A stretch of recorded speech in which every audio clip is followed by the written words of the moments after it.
sharaf weyn waxaan noo ah maantay inaan garoonka Entebbe ku soo dhaweyno madaxdeena xildhibaano qaran iyo gudoomiyaha hore gobolka Banaadir xildhibaan Axmed Macalin Fiqi xogayaha guud ee xisbiga midowga nabadda iyo horumarka iyo xildhibaan Maxamuud Cabdiraxmaan Beene gudoomiyaha xogayaha arrimaha dibadda xisbiga midowga nabadda iyo horumarka gudoomiyaha hore ee gobolka Banaadir Yuusuf Xuseen Jimcaale Madaale inaan asagana ku soo dhaweyno garoonka dalkan Uganda sharaf iyo karaama ay noo tahay anigoo ku hadlaya magaca midowga nabadda iyo horumarka qaybtiisa Uganda anigoo ku hadlaya magaca taageerayaasha xisbiga iyo memberada xisbiga dalkan Uganda oo gudoomiyaha xisbiga oo nala joogo waxaan leenahay xildhibaan Beene xildhibaan Fiqi soo dhawaada sidoo kale gudoomiye Yuusuf Madaale Yuusuf Xuseen Jimcaale Madaale gudoomiye soo dhawow runtii shacabka Soomaaliyeed dhamaan halkan waxaan ugu daray hambaliyo waxaan leeyahay xisbiga waa xisbigiini qof kasta oo u furan yahay ha soo dhawaado xisbigana qof kasta oo lagama xigo has diiwaan geliyo hana la taageero adduunka meel kasta Soomaaliyeed oo joogan waxaan idin leeyahay waa maasantiin salaamu calaykum waraxmatullaahi wabarakaatuh waxaan maanta iskugu nimaanay munaasabadan inaan ku soo dhaweyno xildhibaano qaran oo ka socda xisbiga UPD oo nagala qayb qaadan doona furitaanka xisbiga laantiisa Uganda oo dhici doonta 4 January insha Allah maalinta Sabtida waxa sharaf weyn noo ah nimaanshahooda waan aad ugu faraxsanahay xildhibaanayaal soo dhawaada aad bay sharaf noogu tahay inaan nagala soo qayb gashaan xafladda daahfurka ee xisbiga runtii maanta waxaan soo gaarnay oo ka soo kicitinay magaalada Muqdisho saakay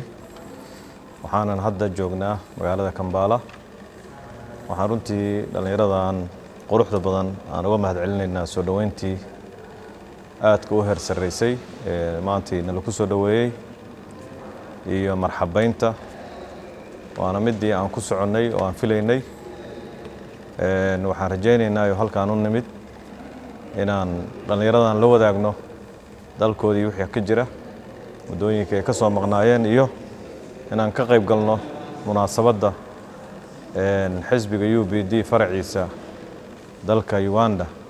lagu daafurayo maalinka Sabtida hadii Ilaahay yiraahdo soo socota 4 bisha Janaayo waxaan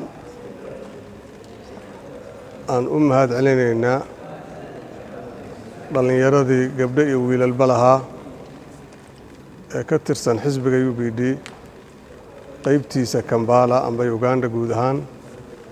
waxaan leenahay mahadiyadin ka gaarto sida qadarinta iyo xushmada leh oo aad nagu soo dhaweyseen waxaan aad iyo aad ugu faraxsanahay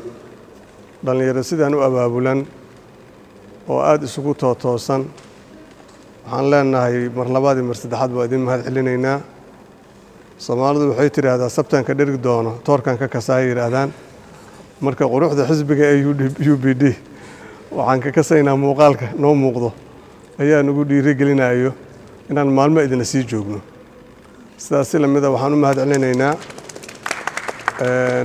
wakiilka midowga ardayda ee asagana halkan ka hadlayay iyo dhammaan taageerayaasha xisbiga UPD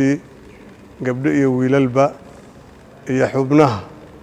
oo huba laga bilaabo adeer in dad badan gareer agtiisa iska diiwaan gali doonaan anigoo ah xildhibaan Maxamuud Cabdiraxmaan Beene xogayaha arrimaha dibadda iyo jaaliyadaha xisbiga UPD waxa sharaf iyo maanta anoo jooga Kampala Uganda caasimadda Uganda ee Kampala inaan halkaan nagu soo dhaweeyeen oo aan ku faraxsanahay gudoomiyaha Cabdirashiid Wadaadyare oo ah gudoomiyaha xisbiga UPD chapterka Uganda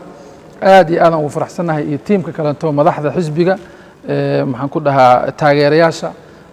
tiimka hadda naga maqan airportka nagu soo dhaweeyo tirada badnaa aad iyo aad ugu faraxsanahay sharaf bay noo tahay aniga iyo saaxiibadii kale xildhibaan Fiqi iyo gudoomiye Madaale waxaan halkan u nimid inaan marqaati ka noqono furno ama taqaana aan maalinta weyn ee furitaanka daahfurka xisbiga UPD Uganda chapterkiisi aadan ugu